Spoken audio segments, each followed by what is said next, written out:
when I'm in meditation, there's nothing wrong. I'm floating. It's glorious. Like, I can't get enough of it. Take note of his tone of voice. Anyone who's been there knows. Now he's trying to get you in on it. Get in on it. If you haven't done it, do it every day. Listen to this person because it is amazing. What we're playing with you is, what you're saying is, in meditation, everything's all hunky-dory. But there was a tone in your voice that was implying a backup statement that says, but my reality hasn't really changed yet. We heard it from a lot of you. Abraham, how can I get my money out of the vortex and into the bank? We get it. In religions, they call it faith. Here, we call it understanding how the laws of the universe work and understanding that how you feel is where you're going, and that if you can find, Esther's been asking herself 100 times or more every day, is this satisfying? Is that thought satisfying?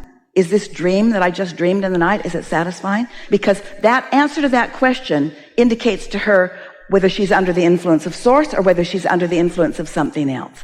And Esther's at the point now where if the answer is, I'm under the influence of something else, she can change it. And here's why. In the early days, we talked about pivoting. When you know what you don't want, you know what you do want. But momentum and law of attraction don't let that be an easy pivot.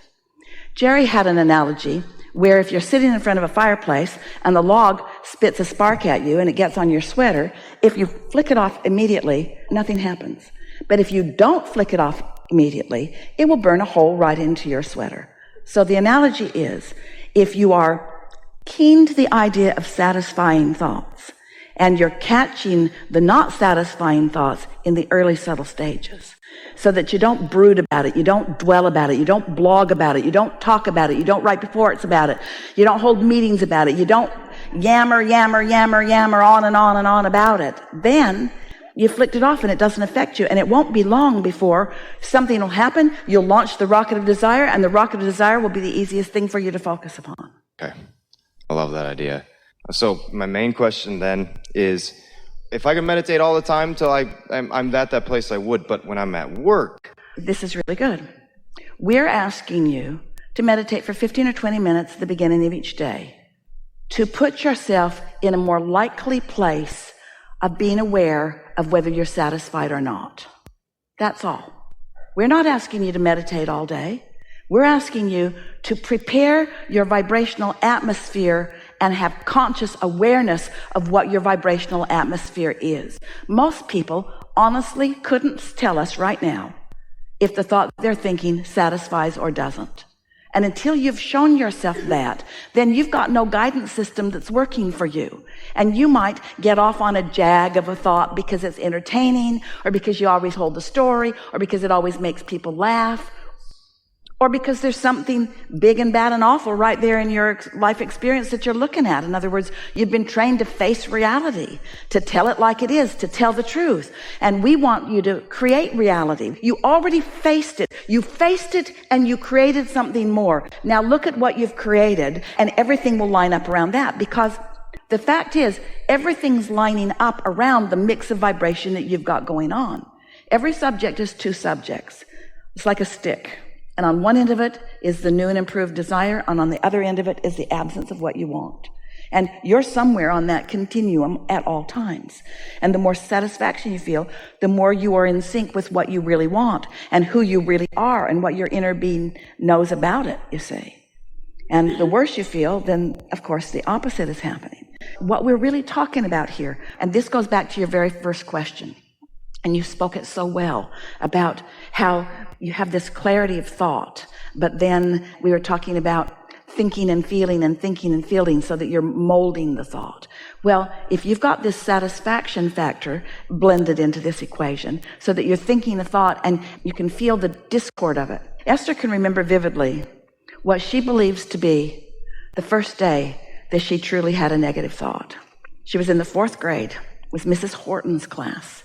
And they were all lined up against the blackboard, all 33 students in this classroom. And Esther was looking at a girl her age who had been in her life her whole life. She was Esther's cousin, same age. They look a lot alike. And Esther had found something that this girl was doing that she didn't like. And the knot in Esther's stomach was incredible. And she thought she was dying. She thought, something terrible is happening to me. It was quite a while later, after continuing with that thought, that she came to make the association that this thought feels like this in my stomach. It was new to Esther. Well, Esther had a pretty good life to get that far into life before she felt anything strong like that, didn't she? And here's the way we've been explaining this to all of you ever since. If someone called you on the telephone and said, hello, you don't know me, I'm just calling to tell you I'll never call you again. You would say, okay, thanks for letting me know. But you wouldn't feel anything about it. If someone you really care about were to say, this is the last time we'll be speaking, and you cared about that relationship, you would feel some strong dissatisfaction.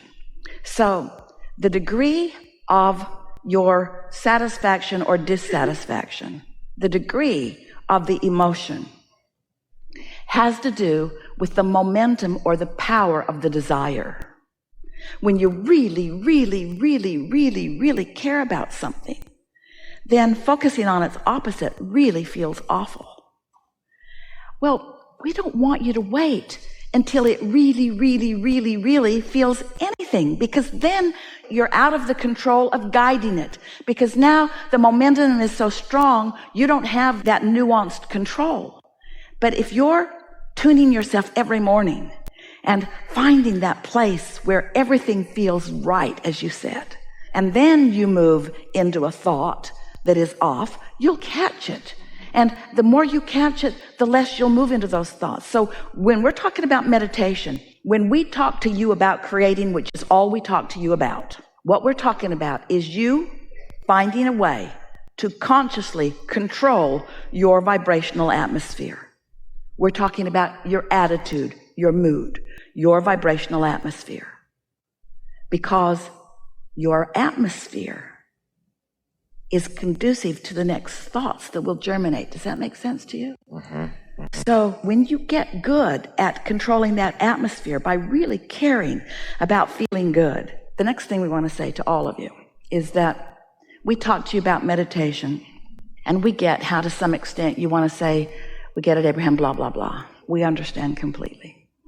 And we also know that it's not really very helpful to you, not really, to hear about someone else's success with something, because all it does is make you believe in their ability to do whatever it is they need to do, and doesn't necessarily improve your own ability to do it. So we write books and we have conversations and we tell you about the laws of the universe. But this we wish more than all other things put together for you. It is our desire that you decide that for a week or two or three, that every day, earliest in the day as possible, that you will set aside 15 or 20 minutes and you will quiet your mind till you reach that detached place where you can't tell your nose from your toe. And then you will notice that about the end of one of these meditations, maybe today, maybe tomorrow, maybe the next day, maybe a week, a thought will occur to you on the tail end of this meditation. An impulse will come into your mind, a feeling that you want to do something, a satisfying thought of something that you might like to do. It might be as simple as going to 7-Eleven and getting a slushie. It might be as simple as buying a lottery ticket while you're there.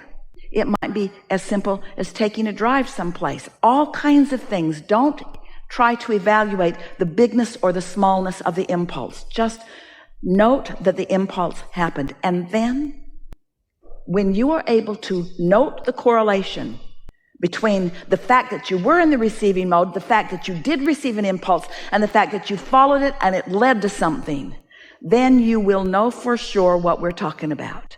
You will know you have access to infinite intelligence. You will know that it flows to you and that you can receive it. And then you can just enjoy meditating. Don't sit to meditate to receive signs from God.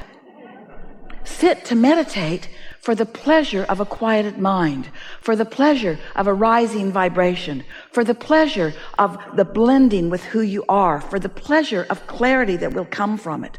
You'll reach the place very soon that a contrasting thing will happen. Instead of it bothering you, it will inspire you. It will launch new rockets of desire. You'll come to understand that you didn't come into this environment asking it to be perfect. You liked the imperfection of its imbalance. You liked the contrast that would cause you to desire more, because you knew if this time-space reality had the wherewithal to inspire a desire within you, that this time-space reality had the wherewithal to deliver the goods. And it's not just the delivery of the goods that you want. It's not just these thoughts having already turned to things so that now you can sleep it or drive it or spend it or live in it. It's not only the manifestation that's sweet. It's the delicious unfolding of it in your own mind and in your own impulse and in your own behavior and in your own realization all along the way.